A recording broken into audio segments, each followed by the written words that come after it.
Hello everybody. Welcome to another edition of the American Society of Landscape Architects Ask Me Anything events put on by the Emerging Professionals Committee. My name is Daniel Martin. I am the chair of the Emerging Professionals Committee and I will be your host today.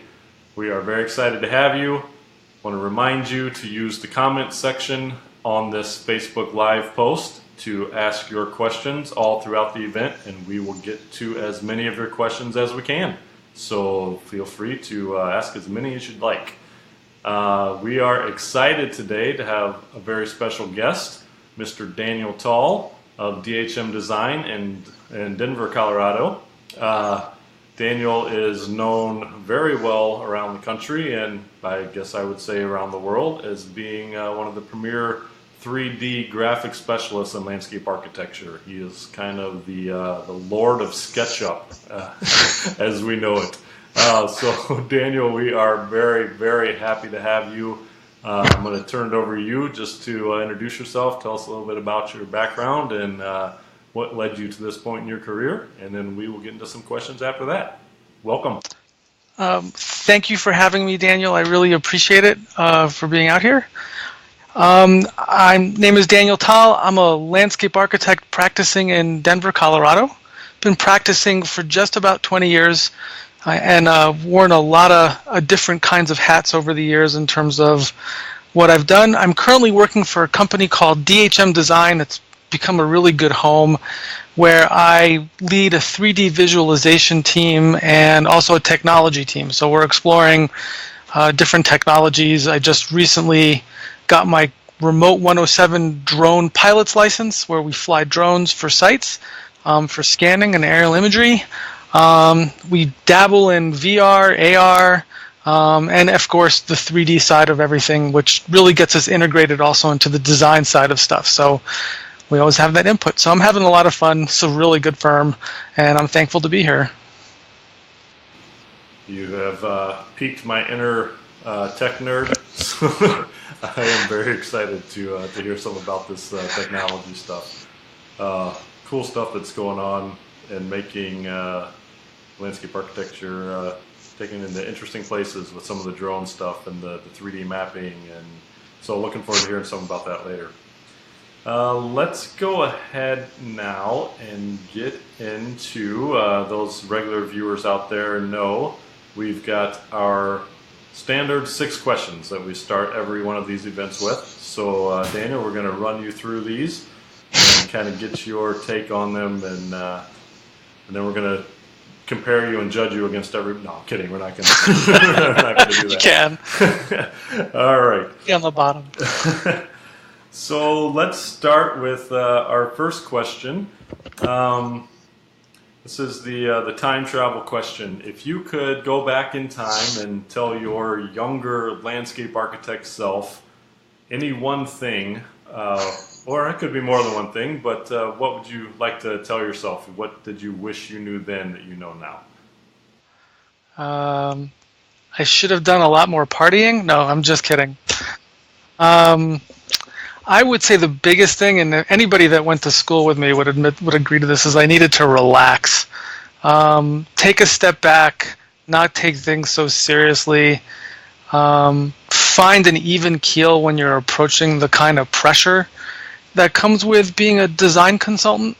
There's always something that has to get done, and part of what we love about landscape architecture, at least for myself, is the diversity of it, which is one of the questions I can get to as to why. But really, I would look back and be like, take a deep breath, assess everything you're doing, don't panic. You can get through everything. You learn time management skills. You learn a lot of different approaches into managing and it comes with experience. And that's easy to say to somebody if I was to go back to my 20 years ago and tell myself that. The other thing that, that I've lived by, but I wonder if I would change a little bit, is maybe finding a focus a little bit earlier on in terms of the type of work that I wanted to do and really explore that more fully.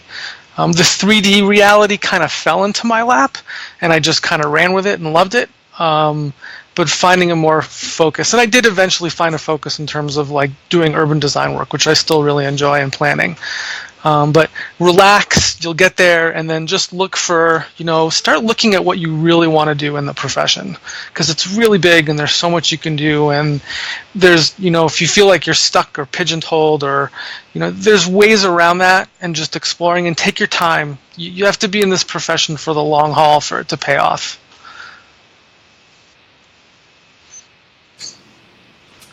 Relax. That's something I think Relax. Everybody can take that advice. Deep breaths. Little guided meditation, yoga. Relax. Yep, yeah, guided meditation. Tai Chi. Yeah, there you go. All right, let's move to question number 2. And I think maybe, well, I don't know. I'll be curious what your answer is here. Who or what has had the biggest impact on your career? I love that question. Going back to school. One of my professors at school, Merlin Paulson, Brad Getz, Jeff Lakey, they put us through the ringer. It was great. I look back at it and I still use everything, or a lot of the things that I learned at Colorado State University. It was really powerful in terms of just, the different levels of thought that we got exposed to by the three of them. Jeff Lakey and I still collaborate. I haven't talked to him in a while, but he practices now, and it's, just having that continued interaction. I'd also say I've worked at a lot of different offices, and the people that mentored me through the profession, that, Jana McKenzie, who I worked under for years under EDA, had a huge influence in the way I practice. I remember one time I was designing in CAD. This is before doing really 3D, or there was a lot of 3D, and she would literally come by with a ruler and slap my hand and be like, "You have to draw that out. You have to hand draw it." And she was right, because I still believe in that, and it's something that DHM practices. Dennis Ruba at Studio Insight. Me and him still talk about the interview that I did with him to get the job. I interviewed with him for about 5.5 hours, and we just had fun. And it was probably some of the most fun or best work I've done in my career. And the guy's just extremely knowledgeable, highly skilled, great designer. Jim Leggett, who I worked with at R&L, still friends, probably the best presenter / graphic entertainer I've ever met. Can't keep up with the guy. Really very powerful personality, but one where you learn a lot by just watching. From like the various offices, all the people that I've met, I have a lot of respect for a lot of people in Design Workshop in Denver. They've influenced the way that I've thought. Adam Meekus, for example, but even a lot of people in Denver. So it's been this kind of, for me, I really get inspired by the people that I've worked under and the people that I've met in the profession, in terms of constantly pushing knowledge. We were talking about Brian Nicholson before we started the interview, someone I went to school with who's works for Vectorworks right now. And I mean, his passion for environmental causes and LEED, was always something that, for me, again, I learned a lot from, because I came to this profession with knowing nothing about construction. I still can't keep an indoor plant alive to save my life. But it comes down to, like, there's a lot of the people that I've met, especially the people that I've worked for, and my professors, like, just to round that out, they really had a pretty positive, at times negative influence on my reality. But again, that's where the relaxed part comes in. Not taking things personally in your career, which can be really hard to do, especially for someone like myself who's just sometimes had thinner skin than I'd liked.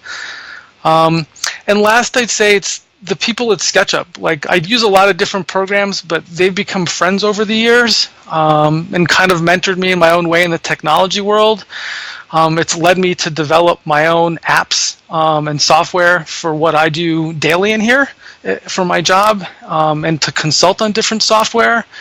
And it led me down the road of writing papers on BIM for some companies. And that was because of their influence, their mentorship. So I've just been fortunate to be exposed to a lot of different people and places, and that's been I really appreciate it to this day, that's for sure.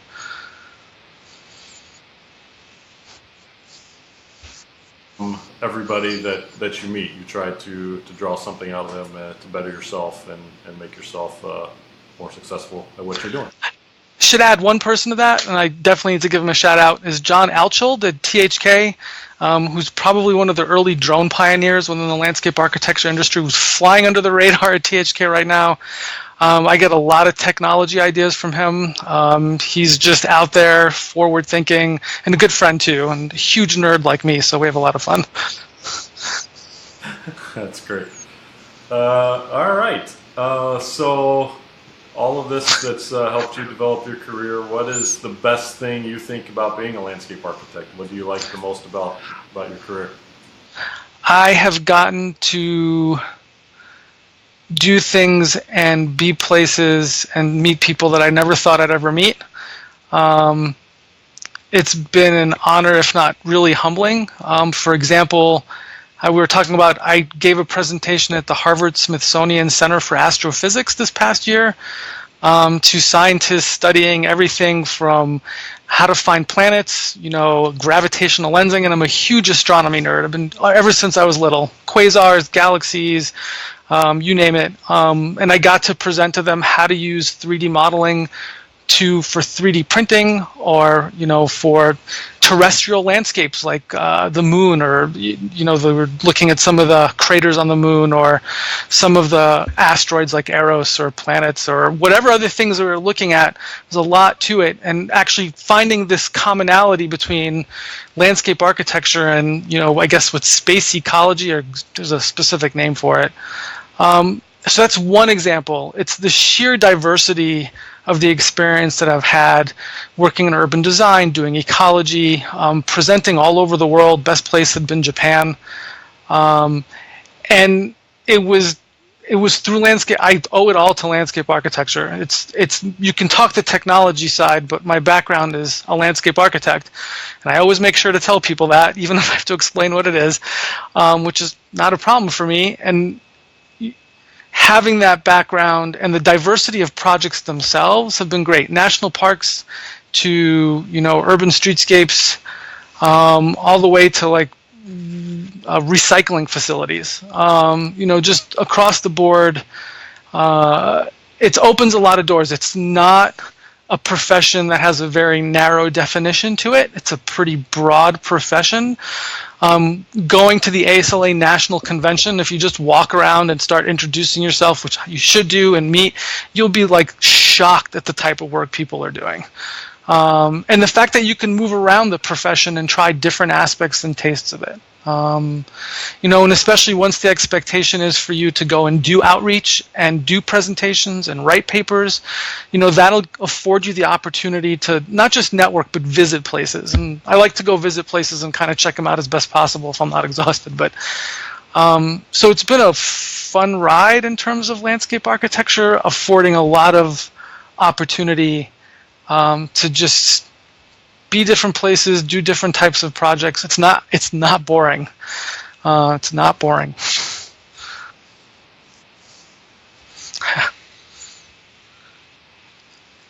Touched on this earlier, and also on that, remind me to go back to you on the Harvard astrophysics thing, and let's create a landscape architecture version of the Big Bang Theory.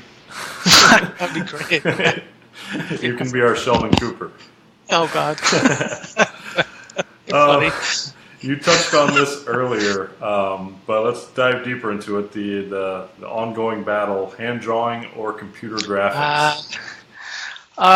It's both. There's no unified theory. There's no one or the other. Everything has its place. Hand drawing is a very embedded skill that's still widely used in our profession, as it should be. I mean, there's actually discussions in here. I have my partner in crime here, Justin Clark, another inspiring person who works with me. We see a lot of stuff done in hand drawing, and we're like, well, should that be 3D modeled, or should it be hand drawn? And what's that conversation there?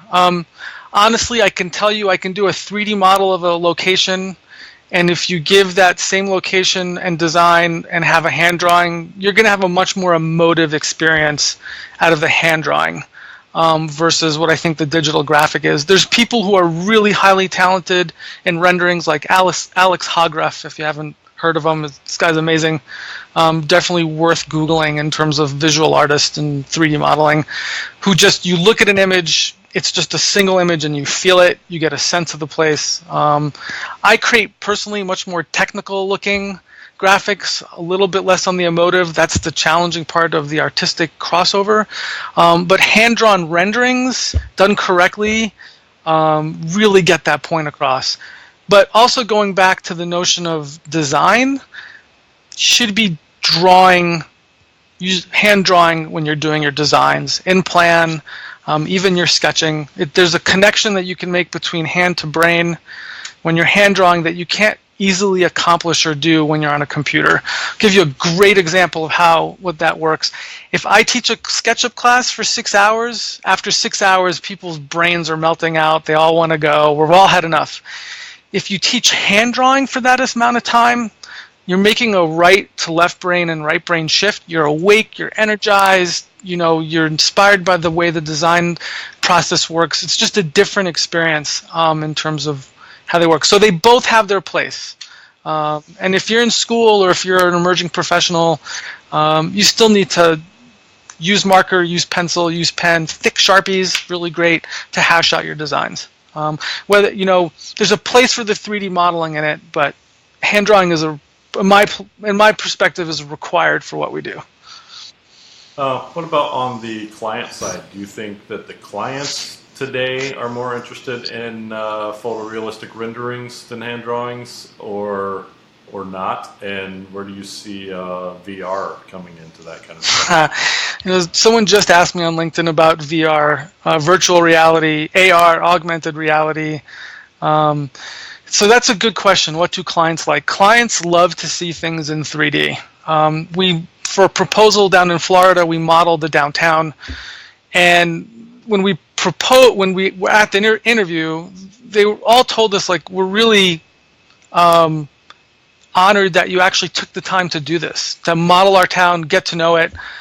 We didn't win the project, but we actually got hired by another consultant that was there to help with the project at the request of the city. So it worked in terms of creating that synergy for us to have a model. Doing live model presentations of designs is something that's becoming a pretty common thing for us internally at DHM, and it's extremely effective. So in terms of 3D modeling and then client side, it's really powerful because you're showing multiple views. You're using it as primarily a design assessment tool. You're getting the context. We build large models. We build very large models. We build up all the context as much as we can, and then take people through there. Now, when it comes to virtual reality, it's a great question. So virtual reality is being used in the profession. There's definitely people that are actively using it for a variety of reasons. The biggest challenge with virtual reality is kind of personal space. Like, are you going to go up to the mayor of a town and a city council and ask them to put on these glasses? And that might or might not make him nauseous. So there's some limitations there in terms of what you actually want to do with VR and how that's approached. But it's still worth it. It's really an easy access point of entry. The goggles are cheap, if not coming with your phone at this point. You just take an image, you can use an app, and you can create a VR walkthrough.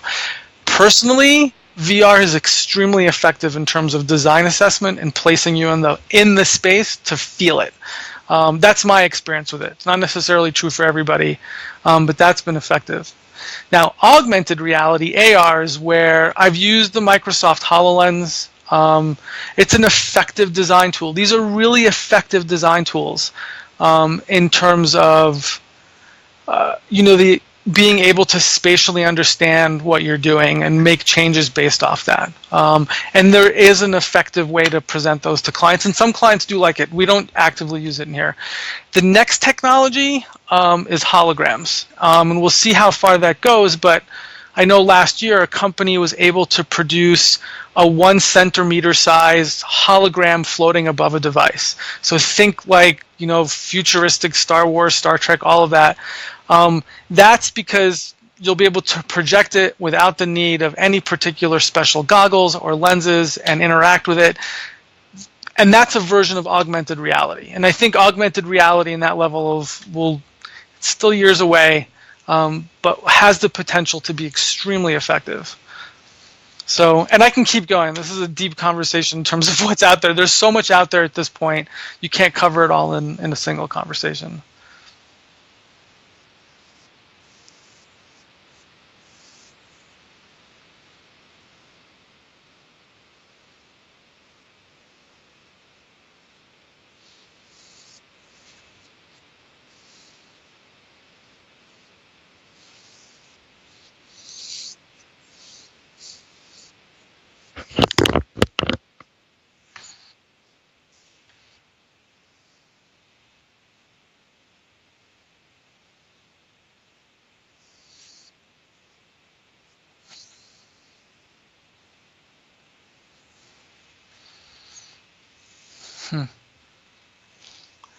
There's a couple of different ways to answer that. One is you need to be really persistent and patient in this profession.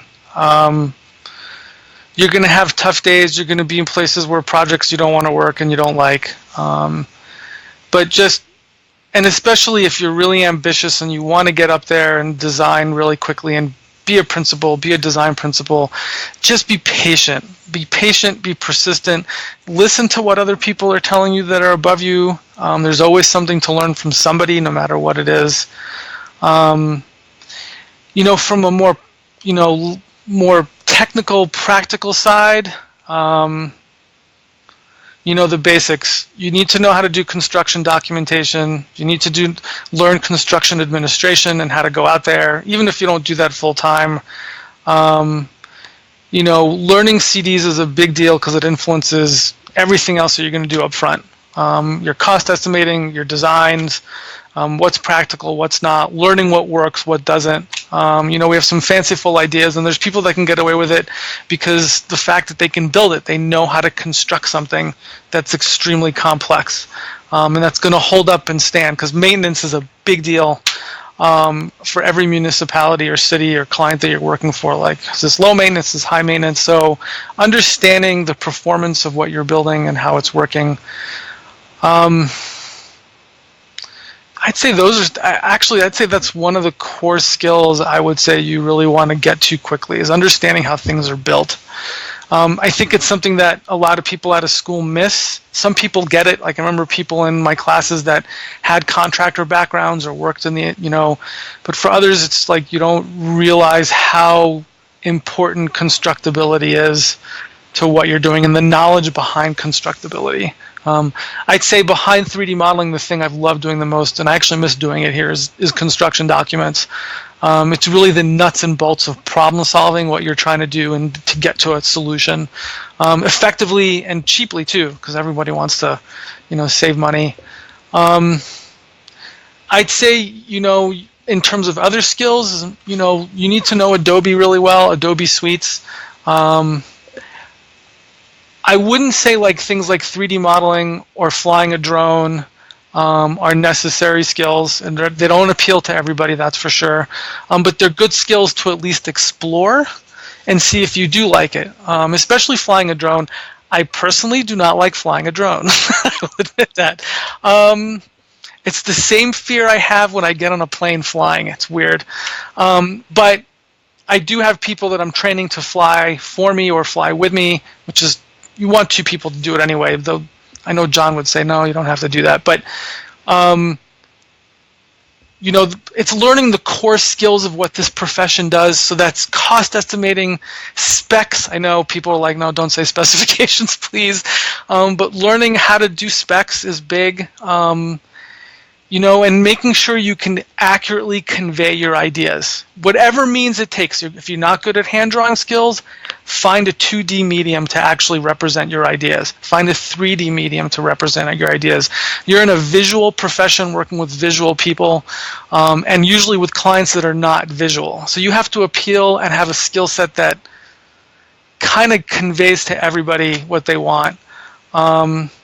And for me personally, not that I get to practice a lot through this, next idea of a skill set or trait is understanding the phenomenological spirit behind our profession.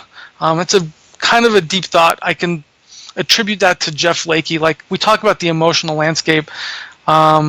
For me, it's really learning about how that connects to myself, my own experience, my own belief system, that does influence the way that I practice and think about making decisions that are sometimes moral, or based off design. And the last thing I would say, last trait or trend, is keep up with the technology trends that are emerging around our profession, in particularly around artificial intelligence.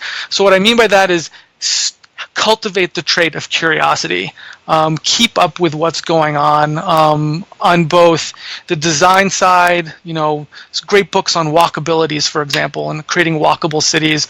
Keep up with all of that. It's hard to do, especially if you don't have that natural propensity or interest, but even a recent article in Landscape Architecture magazine by Bradley Cantrell about how artificial intelligence systems or wildness is being integrated into the profession. Like, that's something you got to read that, because that's where the future of our society is kind of going, and we're not immune from it. So I think that's a lot of different traits, but know the core of landscape architecture, be curious, and then be patient and persistent, is what I would say. All right, we've got one more, our last opening question, then we're going to jump to the audience questions, so keep those coming, everybody. So this is the Willy Wonka question. If you were given a golden ticket to visit any landscape tomorrow, where would you want to go? I was thinking of design landscapes, but the answer that kept coming up to mind for me was Patagonia. Never been there, heard a lot about it, seen some photos. It looks heavenly. And I moved to Colorado to just backpack and hike, and I did that obsessively for a decade, if not more. And I would love to go backpack in Patagonia, just to see, the inspiration for being a landscape architect is the natural world around us, the national parks, the beauty that's there, the feeling that's there. Again, that phenomenological spirit that's part of it.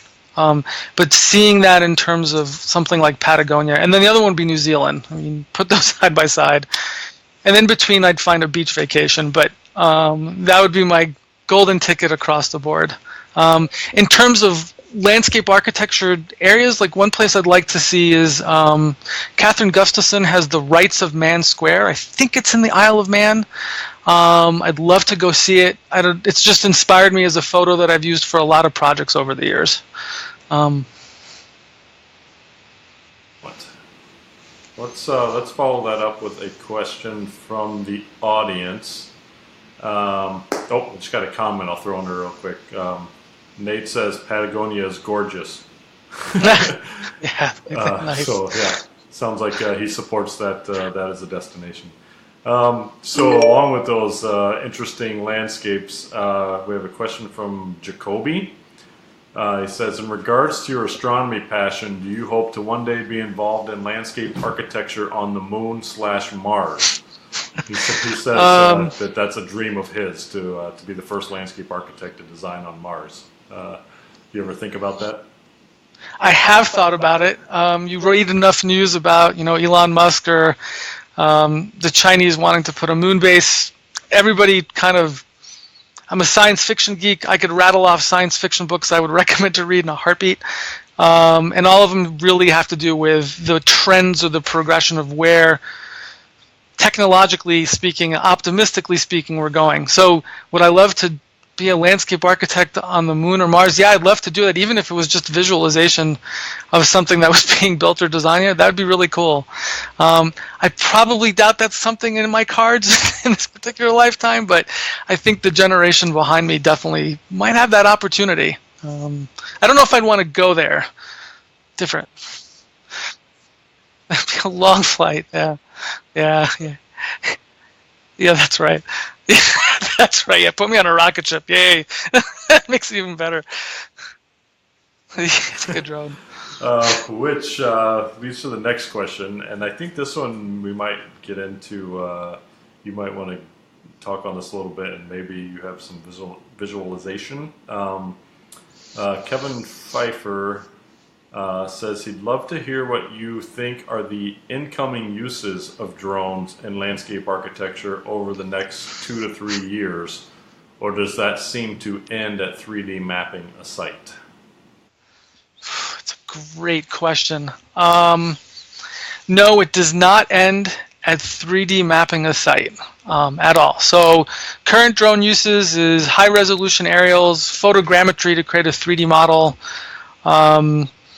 video footage, hybrid rendering and video footage or still image animations from a drone. That's the basics, right? I have friends that are in the drone industry. I have one friend, the company's called Dronomy. And what it does is basically, and this is mostly for construction and architecture, but it's not something that's irrelevant for landscape architects. You can take the drone, you fly the same path every day, and it documents the construction process. And it's not just documenting it, it's giving you cut fill calculations. It is quantifying material on the site in terms of how it's being used every day. It's highlighting the changes and construction updates that are done daily.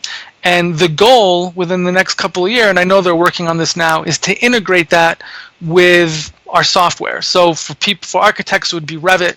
For landscape architects, it could be anything from Vectorworks to traditional CAD programs or whatever programs we're going to end up migrating to. But right now, AutoCAD's pretty much entrenched. So we're going to get a lot more intelligence about the constructability of a site and how it's being constructed using drones. So you're going to see drones kind of permeating potentially the entire life cycle of a project. You go out to a site, you take high resolution imagery that you can use for base mapping, you'll get terrain and contour data as much as up to 4 inches or 6 inches.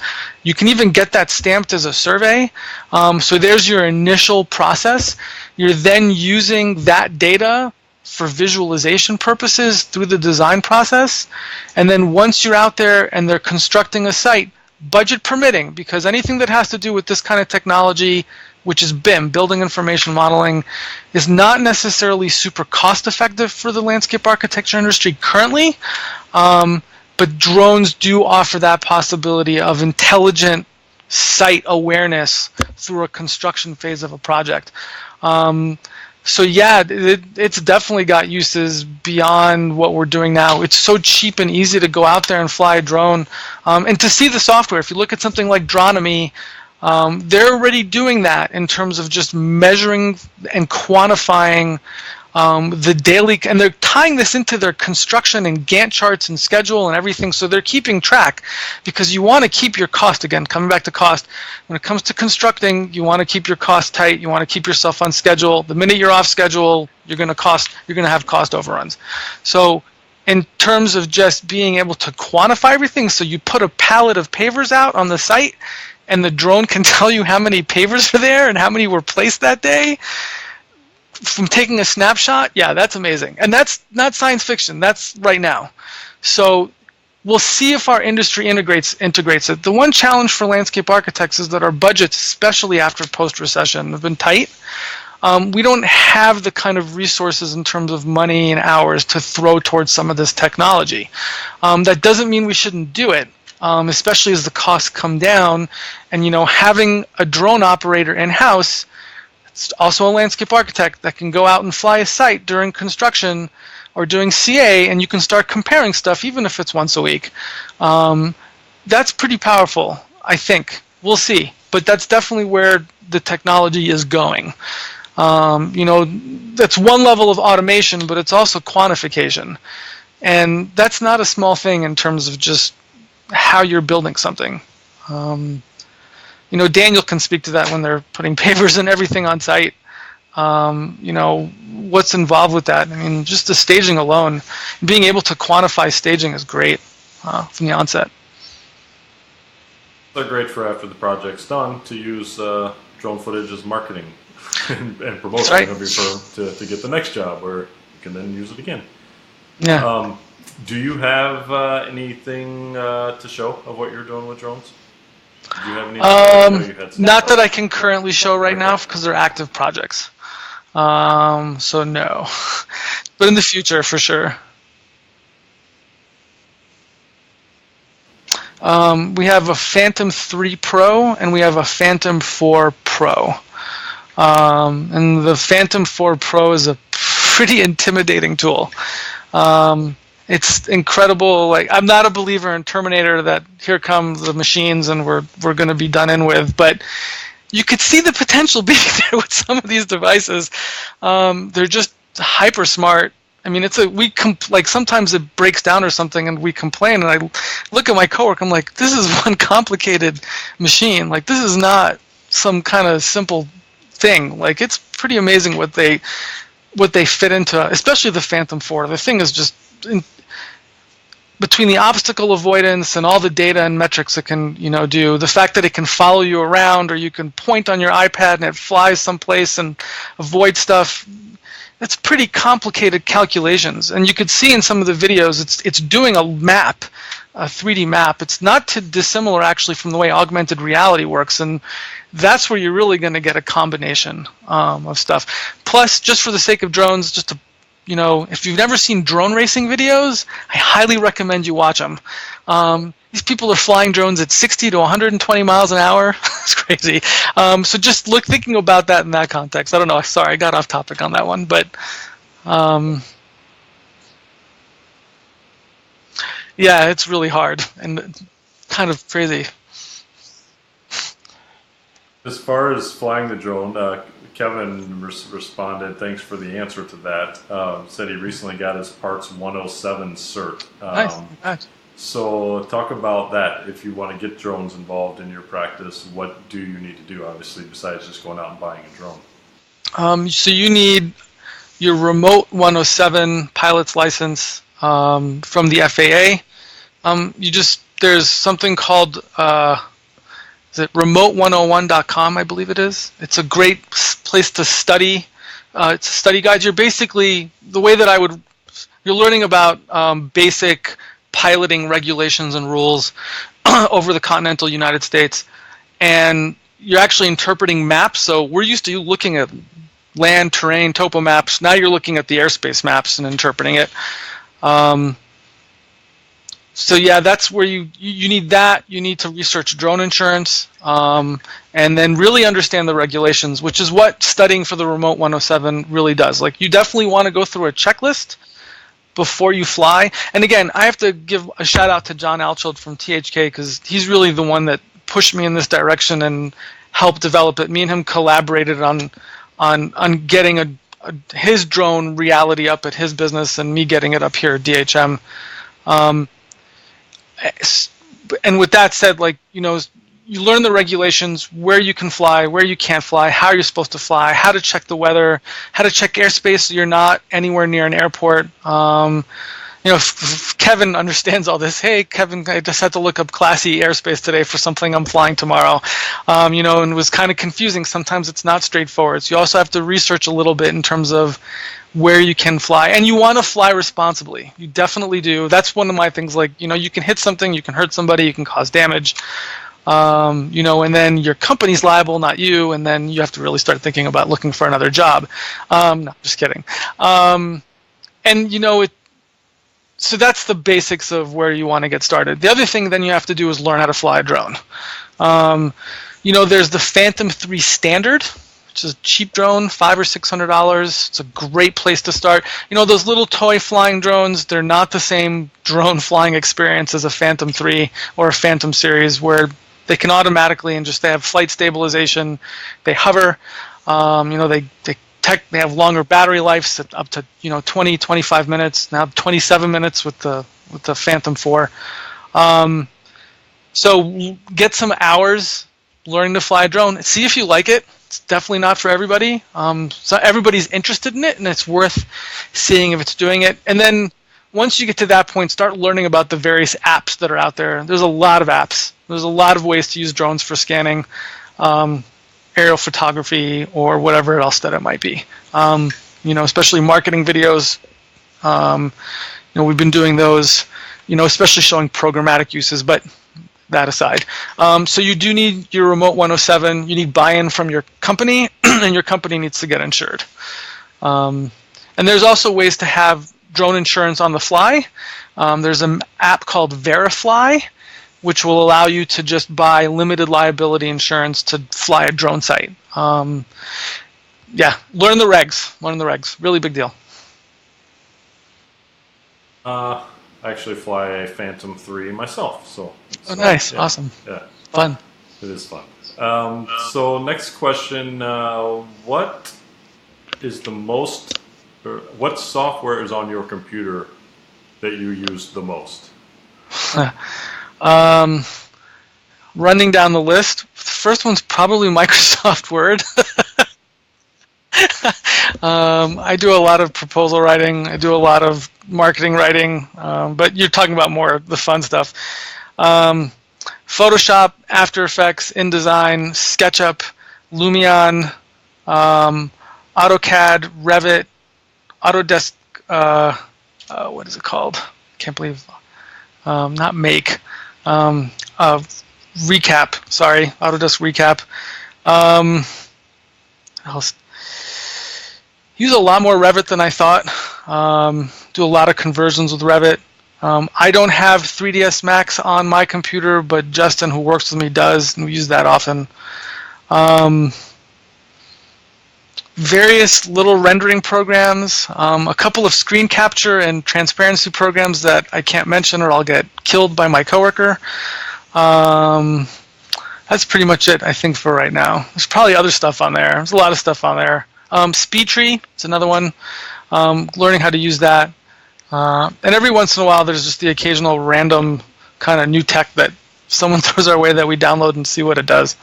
We do a lot of R&D. We have a little bit of an R&D budget, so we're constantly looking at different programs, doing different things. And outside of AutoCAD is the obvious, what software do you think every student coming out of a landscape architecture program should be familiar with? It's a controversial one. I mean, the best way for me to answer that is to really look at the statistics of, there have been a number of surveys done, I don't know when the last one was done, probably a couple of years ago, of what the top software that's being used in firms. So that's AutoCAD, that's Photoshop, that's SketchUp, Microsoft Word, Excel. Those are the top 5 ones in terms of what you'll find dispersed in the industry right now. So I think any one of those. Photoshop, InDesign, that's pretty standard. You really do need to know how to use them. SketchUp's not for everybody, but having a rudimentary skill in SketchUp helps, even to do just a little bit of design concepts. I know a lot of people in our office constantly using it for just the smaller, design studies.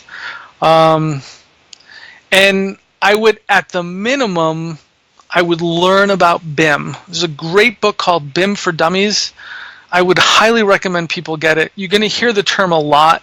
You have to make your own decision about whether what you're doing for a project is BIM worthy or how BIM works in landscape architecture. And there's other books on that as well.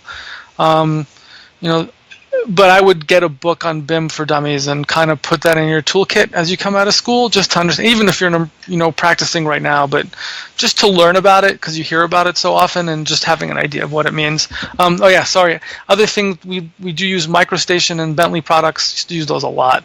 And they're actually pretty effective. I'll give Bentley credit. I don't think you need to know that coming out of school, but there are places that use that quite a bit.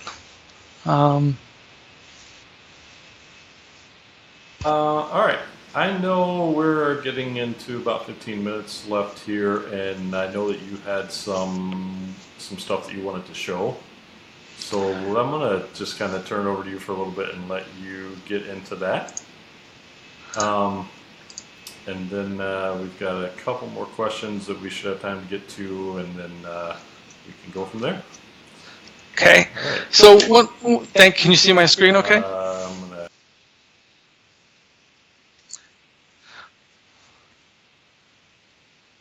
Oh, yep. There you go. This is SketchUp, but one of the things that I'm getting into right now is developing my own apps for what I do.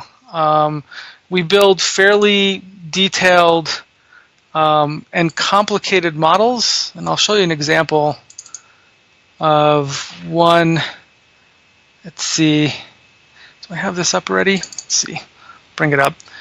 I like to build a lot of context in our models. We've gotten very quick at building all this regional information. You're looking at Durango, Colorado. This is a rendering we're doing for the city. Get to more eye-level stuff, but you could see here, this is actually an animation, but we build everything around it. And we do this for a lot of our projects. It doesn't matter what the scale is. To us, building context is really important. And then you can leverage all that information once you build it. Like we can create figure rounds from the 3D models. We take sections. Example, you're looking at this big blue mass, and we're trying to figure out how to reconnect downtown. And we start showing how those connections can be done. All of this is done in 3D, which becomes a very effective tool for us. But to create some of this, I went out and started working with a developer to create something called Placemaker, and this is version 1. And what it does is, in essence, and hopefully this works, as I say that's about the app itself, you have this, let's say we're looking at Phoenix, Arizona, and it's an aerial. I'm going to bring it into SketchUp. And the one thing that I need from this is I need a better resolution or better quality aerial, number one, but I would also love to have the buildings and roads for this location. So what Placemaker allows you to do is it's pulling data from something called OpenStreetMaps. OpenStreetMaps is like the Wikipedia of mapping. You see it on your phone all the time, if you look at 3D maps. And basically you could see what it did is it imported in that data from OpenStreetMaps. So I now have building massings this is downtown Phoenix. On top of it, I can also add the road network and various other things. But for the onset for what we're doing, this is where it's saving me days. Because this would take me days. This would take me a full day or two to actually construct, which would be kind of crazy. We have access or allow for access to high resolution imagery and aerials. It's importing it right now. And my goal is to find even more data sets that I can import into this and constantly build what I'm doing in this app to make my life easier in my day-to-day. It doesn't matter the project. And we're talking about, clients, what are they wowed by? They're like, well, you're showing up with their city. And that's become an effective way. Now here's a much better quality resolution aerial, which helps a great deal in terms of just what it can do there. And then again, we'll see how this works. I'm just gonna make sure these settings are off. But you can import in the road network paths. The building data isn't there for everything, unfortunately. I'm trying to work on data sets that make that stuff more available. Ironically enough, companies like Google and Apple have so much 3D data for just about every square inch of this planet. You could see it in Google Earth. You could see it on the 3D maps. But the result of that is they actually have locked down the data, so it's not readily available or accessible. Like lots of copyrights issues there. But slowly, we're noticing, and I talk to these people regularly, that they're starting to loosen up access to this data. So what that means for me is wanting to be at the forefront having someone helping me code this and develop an app that can bring in all these different data sources. Autodesk has something called InfraWorks that works similarly, though it's in much more, they haven't really updated enough. And then obviously Esri has City Engine, which is a parametric version which lets you pull in GIS databases. And again, these are all tools that really let you off the bat. Just, I mean, it could be a little small site in here that I'm doing, or it could be a regional model. It is dependent on the availability of the data. The road data is there. The building data is much more sporadic, but that's changing. Microsoft just donated 9 million buildings to OpenStreetMaps. And again, I'm looking at more data sources. So, and my purpose with this is like, there's lots of different ways to do things in landscape architecture. For me, the technology side, when it comes to coding, programming, scripting, they have a place in this profession and what we do. Again, it's a subset, but it is worth thinking that way in terms of finding efficiencies in what you do and how you work. You know, it's a pretty big deal. I mean, and again, just to show these examples of, you know, we're building these really large city sets and then kind of doing our studies this way. And it's a lot of fun to do because the clients really enjoy seeing this in 3D and what it can produce, and then really getting down even more into the details, you know, starting to add another level of detail where you're getting, you know, to these kind of render quality looks.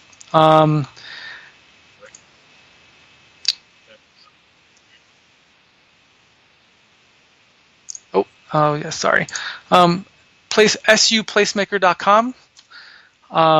There's a free trial. It's limited. The trial doesn't bring in the data; it just kind of acts like as a holographic viewer, and it does also model stuff on terrain for you.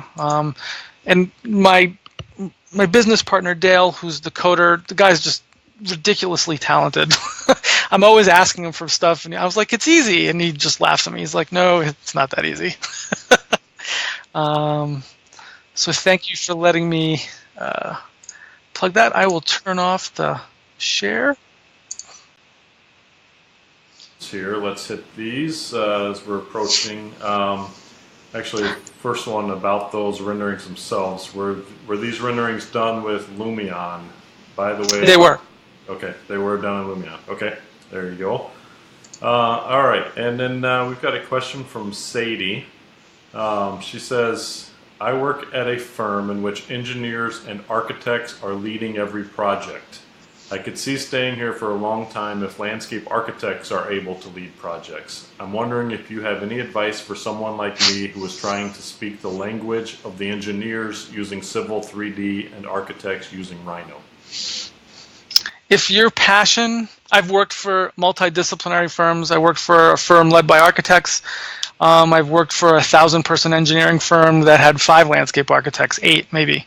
So I've been in 2 situations where we're outnumbered. I worked for EDAW for 5 years, and EDAW was a 1,000-person landscape architectural firm across the globe. Influenced my career. I wouldn't be where it is if it wasn't for EDAW, Jana McKenzie, all the people I work with there. But more important, they ran the projects. It didn't matter. They were primes on a lot of the projects, and that really is effective. If you really want to be doing that kind of work where you're a prime, you should think about working in a different firm that's just landscape architecture. Mid-sized firm, roughly, 8 to 20, if not more people, if not more, like design workshop size or something, SWA, whatever it might be. But you want to work in a firm that's not multidisciplinary, in essence. There's nothing wrong with working in a multidisciplinary firm. You'll learn a lot. You do want to learn how to speak architecture and engineering because we do have to work with them, and we do need to make sure, and a lot of them understand what we do, believe it or not, contrary. It's just whether they want to let us have the control or our way with what we're trying to do for a site. But if you want to work and do landscape architecture work where you're a prime, you need to go to a firm that is purely LA. I could tell you that from just direct experience working multiple places. Great advice. We are Well, 5 minutes out, so let's kind of look towards wrapping up, and I'm going to give it over to you, Daniel, just to give any kind of closing comments, any further advice you have for students and emerging professionals. You can give some more information about where they can find out more about you, and get a hold of some of your SketchUp webinars, things like that, and just any other comments you might have. Thank you. Yeah. If you're interested in learning SketchUp and it's free, just go to danieltal.com. I have a blog there with tons of SketchUp advice. If you sign up for the videos for free, you'll get access to the SketchUp basics there. Just if you want to learn it, you don't need to get the subscription. That goes into more advanced stuff like terrain modeling and other items, but you can check that all out. This is a good time to be a landscape architect. There's a lot going on. First and foremost, things are busy. This is in contrast to where things were roughly 7 or 8 years ago. And especially if you're a young professional, emerging professional coming out of school, there's just not enough LAs right now. There's people always hiring and looking. I know that people might be like, I'm looking for a job and it's hard to find. Just be patient with that. Consider moving. But places are firmly have pretty good backlog. It's been a while since it's been like this, and that's just my take being in Denver. It could be different in other places, but Denver's a pretty hot market here. Have fun with what you do, and then learn as much as you can of the different aspects of landscape architecture and what appeals to you. It's the best advice I can give you. And don't settle. It's a pretty wide open profession. If you don't like something, there's, a lot of people in the profession go and work with some of the trade manufacturers or representatives. There's a whole variety of different stuff. Oh, and one other thing, get involved with ASLA. Some people, you might hear whatever you want about ASLA. Some people say it doesn't give me enough, whatever. It's a good organization to support. It's a really friendly community of people. It's great to go network. We're a really small community. Everybody knows each other. So play nice as best you can. You're not always going to be perfect, but go and network with the different people in the profession. Don't just go to ASLA nationals just for CEUs, though that's a good reason if you're getting licensed. But go in and go support this profession as best you can. Even giving of your time, it's worth it. We're our best advocates, and ASLA needs our assistance to actually do that. So think about not what, what did John F. Kennedy say? Not what your country could do for you, but what you can do for your country. I know it's cheesy, but in this particular case, it's pretty relevant. I wasn't involved with ASLA for the first 10 years of my career, and then I was for the next 10, and I missed out by not doing it. And the other thing is if you are entering this profession, if you are working, you do need to get licensed. It's an important milestone. It's being recognized now across the country as being important, aside from your pay scale being influenced by it. But it's worth it. It's hard, but it's worth it. And thank you for having me. Yeah, absolutely. Thank you for being with us, and great advice, especially the annual meeting advice, going in and networking and meeting people. Meet people like Daniel, like us, the people you look up to in the industry. They're there, and they love it when you come up and talk to them. I know that a lot of students, younger professionals, think, oh boy, I don't want to go bother that person. I don't want to go, talk to Daniel Tal or Michael Van Valkenburg or Miele or whoever. They don't want their time wasted with me. But I guarantee you, everyone in this profession loves to help other people in this profession. Very friendly, would love to talk to you. So in the annual meeting, great place to network. You might meet the person to get you your next job or get you into the next thing that you want to do that you love. So highly recommend it. And the annual meeting, of course, is coming up in October in Los Angeles, which is going to be a lot of fun. Great location. I think you can still early bird register, maybe. So check out the ASLA website for more information on that. All right, Daniel, thank you so much again for joining us, for all of your knowledge. If anyone wants more information, like you said, check out danieltal.com. You can get a hold of him there. And be sure to join us next month for another exciting edition of Ask Me Anything by ASLA. Thank you, everybody. Have a great day.